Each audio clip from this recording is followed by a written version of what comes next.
Hai teman-teman, kali ini aku akan berbagi sedikit tentang konsep-konsep dasar dari telekomunikasi dan teknologi nirkabel.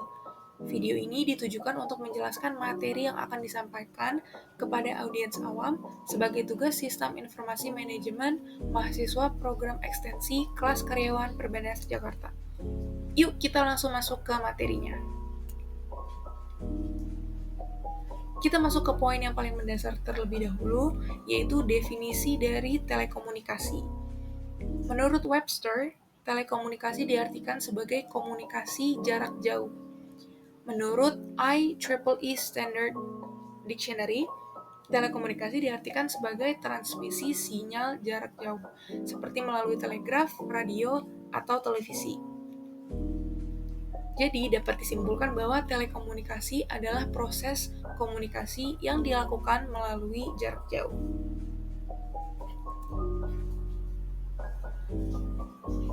Nah, ada 4 komponen utama yang membentuk telekomunikasi ini. Yang pertama, perangkat terminal, yaitu perangkat yang digunakan untuk memproses informasi, seperti komputer atau terminal input atau output yang mengirim dan menerima data. Kemudian komponen yang kedua ada media transmisi, saluran komunikasi yang membawa data atau suara dari perangkat pengirim ke perangkat penerima, seperti kabel tembaga, serat optik, atau gelombang radio.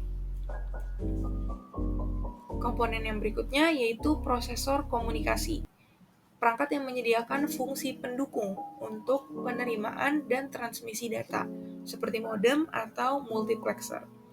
Kemudian komponen yang terakhir yaitu perangkat lunak komunikasi, yang mengendalikan aktivitas input atau output dan fungsi-fungsi lain dari jaringan komunikasi, seperti instant message and video conference. Kamu pasti pernah dengar istilah Wi-Fi dan jaringan seluler kan? Tapi sebenarnya jaringan telekomunikasi itu ada beberapa jenis tergantung cakupannya. Yang pertama ada Local Area Network atau LAN. Jaringan kecil, biasanya dalam satu ruangan atau gedung seperti Wi-Fi di rumah. Kemudian ada Wide Area Network atau WAN. Jaringan yang lebih luas, contohnya internet. Kemudian ada Metropolitan Area Network atau MAN. Jaringan yang mencakup satu kota, misalnya jaringan Wi-Fi di area publik. Dan yang keempat ada Personal Area Network atau PAN. Jaringan kecil antara perangkat pribadi seperti Bluetooth untuk menghubungkan handphone dan smartwatch. Informasi dalam telekomunikasi ditransmisikan menggunakan sinyal dari satu titik ke titik yang lain melalui media transmisi tadi. Nah, sinyal dapat berupa analog dan digital. Sinyal analog merupakan sinyal kontinu yang dapat memiliki berbagai nilai dalam rentang tertentu. Contohnya, gelombang suara dalam telepon rumah kabel. Suara kita diubah menjadi sinyal listrik berbentuk gelombang yang dikirim melalui kabel tembaga. Yang kedua, sinyal digital, yang merupakan sinyal diskrit yang hanya memiliki dua nilai, 0 dan 1. Sebagian besar sistem telekomunikasi modern menggunakannya karena lebih tahan terhadap gangguan dan dapat dikompresi untuk efisiensi transmisi. Contohnya, handphone. Suara kita dikonversi menjadi kode biner sebelum dikirim melalui jaringan seluler. Nah, sebelumnya kita ada bahas tentang media transmisi menjadi komponen utama telekomunikasi kan? Media transmisi sendiri dapat dibagi menjadi dua jenis. Yang pertama, media berkabel atau wired, menggunakan kabel fisik untuk mentransmisikan data. Contohnya termasuk kabel tembaga, kabel koaksial, dan serat optik. Nah, yang kedua, media nirkabel atau wireless, menggunakan gelombang elektromagnetik untuk mentransmisikan data tanpa kabel fisik.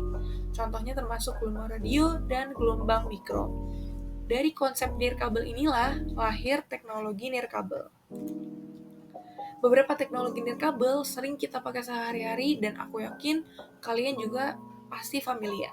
Yang pertama ada Wi-Fi, koneksi internet tanpa kabel yang biasanya ada di rumah, di kafe, atau di kantor. Kemudian ada Bluetooth, teknologi untuk menghubungkan perangkat dalam jarak dekat, seperti handphone dan speaker. Kemudian ada NFC, Near Field Communication, digunakan untuk transaksi digital, misalnya pembayaran menggunakan handphone. Ada 4G dan 5G, teknologi jaringan seluler untuk internet cepat. Kemudian ada IoT, Internet of Things, teknologi yang menghubungkan perangkat pintar seperti smart TV, smartwatch, dan sensor rumah pintar. Nah, teknologi ini mempunyai kelebihan, yaitu mudah dan fleksibel pastinya. Kamu bisa internetan di mana aja tanpa butuh kabel. Yang kedua, bisa menjangkau tempat yang sulit. Jadi cocok buat daerah yang susah dijangkau kabel fiber optik. Tapi teknologi ini juga punya tantangan, yaitu gangguan sinyal. Bisa terganggu oleh tembok, cuaca, atau perangkat lain. Kemudian, keamanan. Sinyal bisa disadap kalau nggak ada perlindungan yang baik. Makanya penting buat pakai password yang kuat dan sistem keamanan yang baik. Nah, sekarang kamu udah tahu apa itu telekomunikasi dan teknologi nirkabel. Mulai dari bagaimana data dikirim, jenis jaringan, hingga teknologi nirkabel yang kita pakai sehari-hari. Terima kasih sudah menyimak. See you another time.